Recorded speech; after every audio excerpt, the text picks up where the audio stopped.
जय हिंद. मी doctor Avinash Shinde. Straight drive चॅनलमध्ये आपलं सहर्ष स्वागत आहे. मित्रांनो, कालच हिंदुस्थान आणि दक्षिण आफ्रिकेची फायनल मॅच झाली आणि तो वर्ल्ड कप आपण जिंकला. अत्यंत रोमहर्षकरीत्या ही मॅच झाली होती आणि प्रत्येक हिंदुस्थान वासियानं बघावा असा तो सामना होता आणि प्रत्येकानं तो बघितला आणि एन्जॉय पण केलेला आहे. तर ती मॅच कशी जिंकली, कुणी कुणी चांगला परफॉर्मन्स दिला, कुणी कुणी विकेट्स काढल्या, याच्याविषयी आपण सगळे जाणतेच आहात. त्यामुळे त्याच्याविषयी मी काय बोलणार नाहीये. मी दुसऱ्याच विषयाबद्दल बोलणार आहे. हिंदुस्थाननं मॅच जिंकली, प्रत्येक हिंदुस्थान वासियांना आनंद झाला. मागच्या वर्षी 2023 ला आपला वर्ल्ड कप थोडक्यात चुकला होता. रोहित शर्मा आउट झाल्यानंतर विराट कोहली आणि के.एल. राहुल यांची जी संथ गतीची जी खेळी होती तर ती आपल्याला गेल्या वेळेला महागात पडली होती. परंतु यावेळेला विराट कोहलीनं थोडेसे गिअर्स बदलले योग्य त्या वेळेला आणि हिंदुस्थानला एक समाधानकारक अशी टोटल उभारून दिली आणि ती डिफेंड आपल्या गोलंदाजांनी एक किमिया करून दाखवली ती डिफेंड करण्याची. तर सूर्यकुमार यादवनं कसा कॅच घेतला, सूर्यकुमार यादव एक नाट्यमयरित्या सीमारेषेच्या पलीकडे गेला, त्याच्यानंतर त्याने पाय आपल्या हवेत ठेवले आणि परत तो कॅच जो आहे घेतला होता तर तो परत सीमारेषेच्या आत फेकला आणि परत त्यानं हवेत राहून परत तो कॅच पकडला आणि डेव्हिड मिलरची कठीण वाटत असलेली ही विकेट जी मिळवून त्यानं जी काही कामगिरी करून दाखवली त्याला खरोखरच मित्रांनो तोड नाही. आणि शतकानुशतकं वर्षानुवर्ष या कॅचची चर्चा होत राहील.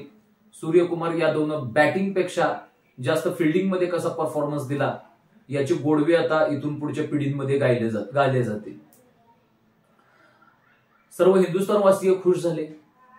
राज्यांमध्ये मिरवणुका निघाल्या. आपल्या कोल्हापुरात तर भगवे फडकवले गेले, तिरंगे फडकवले गेले.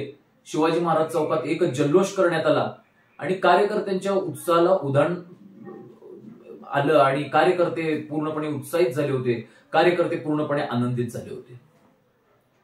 परंतु हे सगळे आनंदाचे सोहळे चालू असताना आपल्या एका पलीकडच्या राष्ट्रात देखील आनंद सोहळा चालू होता. ते राष्ट्र म्हणजे अफगाणिस्तान. अफगाणिस्ताननं मित्रांनो आपल्याला नेहमीच पाठिंबा दिलेला आहे. अफगाणिस्तानची जी लोक आहेत तर ती आपल्या टीम इंडियाला किती सपोर्ट करतात हे आपण युट्यूब चॅनल्सवरून त्यांच्या बघत असतो.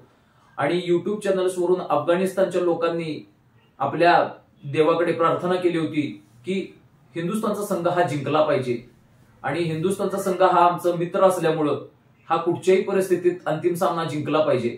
कारण चॅम्पियन्स ट्रॉफीची फायनल असू दे किंवा गेल्या वर्षीची फायनल असू दे, त्याच्या अगोदरच्या काही आयसीसी नॉकआउटच्या स्पर्धा असतील, उदाहरणार्थ टेस्ट क्रिकेट मॅचची फायनल असू दे, प्रत्येक ठिकाणी हिंदुस्थान अंतिम फेरीमध्ये पोहोचायचा आणि अंतिम सामन्यामध्ये हरायचा किंवा प्रत्येक आयसीसी नॉकआउटच्या स्पर्धांमध्ये उपांत्य फेरीपर्यंत पोहोचायचा आणि हिंदुस्थान तिथं कुठं माशी शिंकावी असा परफॉर्मन्स करायचा आणि अचानकच तो जिंकलेली मॅच हरायचा.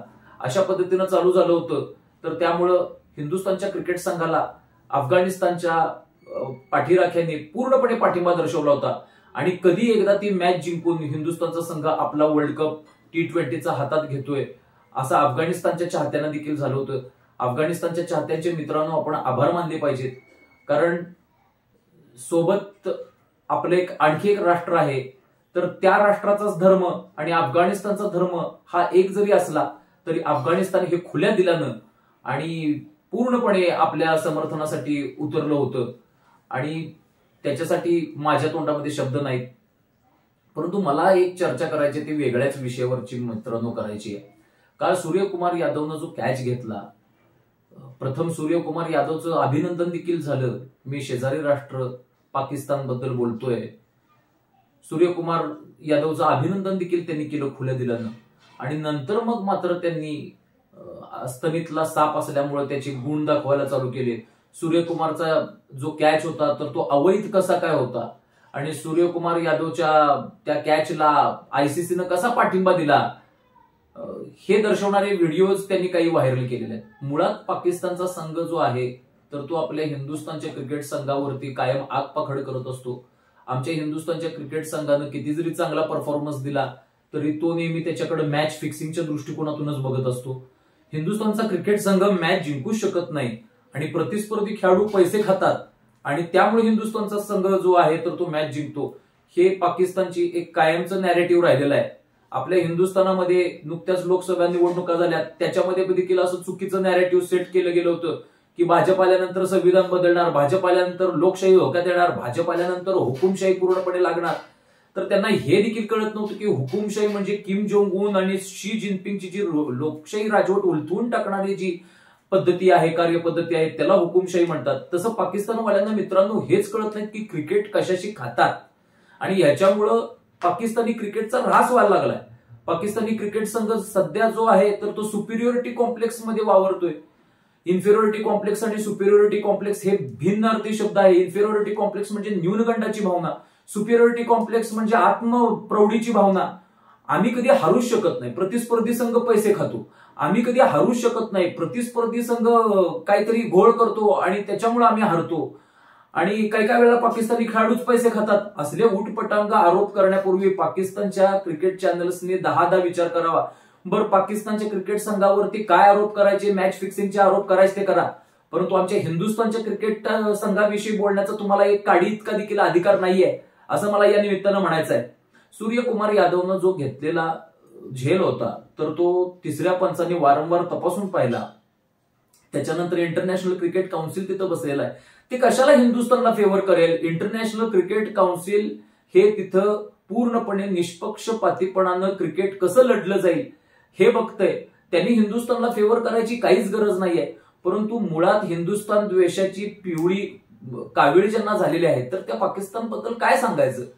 मुळात पाकिस्तानचा जो संघ आहे तर हा 2 नंबर बदलूनच वर आलेला आहे, असं माझं सरळ सरळ मत आहे. पाकिस्तानचा संघ ज्या वेळेला 70 आणि 80च्या दशकामध्ये होता तर यावेळेला सरफराज नवाज नावाचा त्यांचा एक खेळाडू होता. तर त्यानं रिव्हर्स स्विंगची जी कला आहे तर ती प्रत्यक्षात आणली. रिव्हर्स स्विंग म्हणजे काय मित्रांनो? तर चेंडूला 2 बाजू असतात. एक चेंडूला एक बाजू असते तर ती चकाकत असते आणि ती जाणून बुजून आपल्या पॅन्टवरती घासून किंवा चेहऱ्याला जो घाम आलेला असतो किंवा आपली लाळ जी असते तर ती घासून ती एक बाजू जी आहे तर ती चकाकती ठेवायची असते, आणि दुसरी जी बाजू असते तर ती अत्यंत ओबडधोबड ठेवायची असते. त्याला इंग्लिशमध्ये आपण रफ म्हणतो. तर रफ साइड जी आहे आणि शायनिंग साइड जी आहे तर कधीही बॉल स्विंग करताना शायनिंग साइड त्याच्या विरुद्ध बाजूला ठेवायची असते. त्यामुळे रफ साइडच्या बाजूला बॉल स्विंग होतो. जर तुम्हाला इन स्विंग करायचं असेल तर शायनिंग साइड त्याच्या विरुद्ध बाजूला ठेवा, बॉल आत घुसेल. जर तुम्हाला आउट स्विंग करायचं असेल तर शायनिंग साइड इकडच्या बाजूला ठेवा, बॉल रफ साइडच्या बाजूने स्विंग होईल. रफ साइड नेहमी डाव्या बाजूला जर ठेवला तर ball reverse swing out swing होईल. असा एक क्रिकेटचा दंडक आहे, क्रिकेटचा एक नियम आहे आणि त्याला एक एरोडायनेमिक कारणीभूत आहे. परंतु पाकिस्तानच्या सरफराज नवाज यांनी एक रिव्हर्स स्विंग नावाचा प्रकार जो आहे उदयास आणला. रिव्हर्स स्विंग म्हणजे काय मित्रांनो? बॉल रफ साइडच्या दिशेनं स्विंग होण्याच्या ऐवजी बॉल शायनिंग साइडनं स्विंग व्हायला लागतो. त्याला आपण रिव्हर्स स्विंग म्हणतो आणि तो रिव्हर्स स्विंग खेळायला एकदम खतरनाक असतो. परंतु हे रिव्हर्स स्विंग जे आहे तर ते आत्मसात करताना पाकिस्तानी क्रिकेटपटूंनी कोणती कोणती अवलंबली?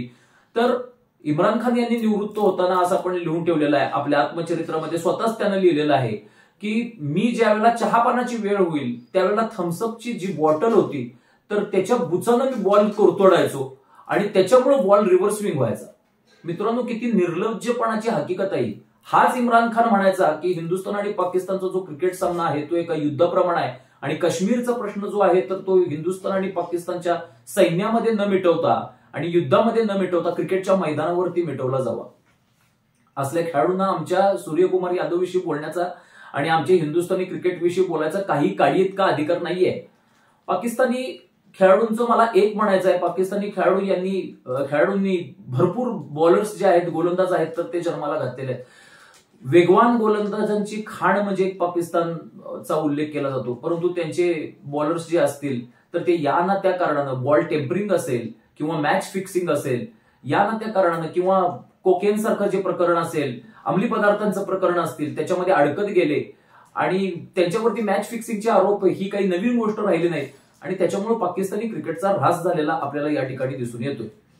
अशा या पाकिस्तानी क्रिकेट संघांना हिंदुस्थानच्या क्रिकेटविषयी आरोप करावेत. तो कॅच व्हॅलिड नव्हता. त्याच्यानंतर हिंदुस्थानचे जे प्रतिस्पर्धी संघ आहेत तर त्यांना आयसीसीनं फेवर केलं नाही म्हणून हिंदुस्थानचा क्रिकेट संघ मॅच जिंकतोय असं जर म्हटलं तर कुठल्याही हिंदुस्थानी क्रिकेट प्रेमीच्या मनाला वेदना झाल्याशिवाय राहणार नाहीत. मित्रांनो, हे पाकिस्तानचे जे खेळाडू आहेत तर तो मोहम्मद आसिफ हा एक चांगला खेळाडू होता, मोहम्मद आसिफची जी बॉलिंग होती, जी गोलंदाजी होती, तर ती अत्यंत चांगल्या दर्जाची होती, अत्यंत चांगल्या दर्जाचा स्विंग बॉलर होता. परंतु मधल्या काही काळांमध्ये तो मॅच फिक्सिंगच्या आरोपामुळे त्याची पूर्णपणे कारकीर्द झाकोळली गेली आणि त्याला क्रिकेटला रामराम ठोकायला लागला. त्याच्यानंतर वहाब रियाजला देखील खराब परफॉर्मन्स निमित्त काढून टाकलं गेलं. पहिल्यांदा शोएब अख्तर असेल, वासिम अक्रम असेल, त्यांच्या वेळेला वेगाचा फार मोठा बोलबाला होता. पाकिस्तानी जे बॉलर्स होते, गोलंदाज होते, तर ते वेगानं बॉलिंग करायचे आणि त्या काळी साधनं काही उपलब्ध नसल्यामुळं बाकीच्या प्रतिस्पर्धी संघाच्या विकेट्स त्याच्यामध्ये पडायच्या. परंतु आता साधनं डेव्हलप झालेली आहेत, नाना प्रकारच्या ज्या क्लुप्त्या आहेत, तर त्या साधनांमुळे आणि व्हिडिओजमुळे आपल्या फलंदाजांच्या हातात लागत आहेत. त्यामुळे पाकिस्तानी क्रिकेट संघाचा जो वेग आहे, पाकिस्तानी बॉलर्सचा जो वेग आहे, त्याला कोणी आता भीत नाहीये. त्यामुळे शोएब अख्तरची जशी सचिन तेंडुलकरनं लत्तर काढली, तर तशीच विराट कोहलींना हॅरिस रौफची लत्तर काढली आणि तशीच नसीम शाहची लत्तर जी आहेत, तर ते रोहित शर्मा सारखे बॅट्समन आता काढताना दिसून येतात मित्रांनो. त्यामुळे मला एवढंच या व्हिडिओच्या निमित्तानं म्हणायचं आहे की पाकिस्तानी क्रिकेट संघाला आमच्या देशानं बोटं रोखण्याचा काही अधिकार नाही. पाकिस्तानी क्रिकेट संघानं आणि पाकिस्तानी क्रिकेट फॅन्सनी आमच्या हिंदुस्थानी क्रिकेट संघाच्या विरोधात एक जरी बोट रोखलं तरी त्यांची 3 बोटं जी आहेत, तर ती घाणेरडी आहेत आणि बरबटलेली आहेत आणि ती पूर्णपणे त्यांच्याकडेच रोखली गेलेली आहेत. या निमित्ताने हे लक्षात ठेवावं. त्यामुळे मॅच फिक्सिंगच्या गर्तेत सापडलेल्या लोकांनी, मॅच फिक्सिंगच्या मुळे ज्यांची करिअर उद्ध्वस्त झाली, अशा लोकांनी, अंमली पदार्थांच्या मध्ये गर्तेत सापडलेल्या लोकांनी आमच्यावरती आरोप करू नयेत. आता पाकिस्तानी क्रिकेट संघाचा जो मोईन खान नावाचा यष्टीरक्षक होता, तर तो खूप प्रसिद्ध झाला होता आणि तो चपळ देखील होता, त्याचा फिटनेस देखील वाखाणण्याजोगा होता, तो एक बेस्ट फिनिशर म्हणून ओळखला जायचा. परंतु त्याचा जो मुलगा आहे, तर त्याला आता पाकिस्तानी क्रिकेट संघानं आपल्या संघामध्ये घेतलं. त्याचं वजन 110 किलो आहे. तर कुठं त्याचा तो मुलगा, मोईन खानचा मुलगा, आणि कुठं आमच्या विराट कोहली सारखा खेळाडू. विराट कोहलीनं तर सांगितलेलं आहे की मी कधीच जिभेसाठी खायचं बंद केलेलं आहे. बटर चिकन खाऊन त्याला किती वर्ष झाली ते देखील विराट कोहलीला आठवत नाहीये. त्याचं पाणी देखील फ्रान्स सारख्या प्रगत राष्ट्रातून येते मित्रांनो, आणि तो आपल्या प्रकृती संदर्भात आणि आपल्या फिटनेसच्या संदर्भात कोणतीही तडजोड न करता सामोरं जातोय. आणि त्यानं खऱ्या अर्थानं अंतिम सामन्यामध्ये दाखवून दिलं की इकडून विकेट्स पडत असताना देखील मी खरा किंग आहे आणि मी खरा क्रिकेटचा राजा आहे.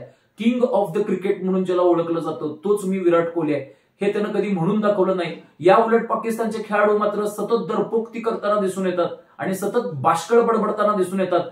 त्यामुळे या व्हिडिओच्या निमित्तानं आणि या व्हिडिओच्या माध्यमातून मी पाकिस्तानी क्रिकेट फॅन्सना हेच सांगू शकतो की नाद करा, परंतु हिंदुस्थानी क्रिकेट संघाचा करू नका. जय हिंद, जय महाराष्ट्र, वंदे मातरम.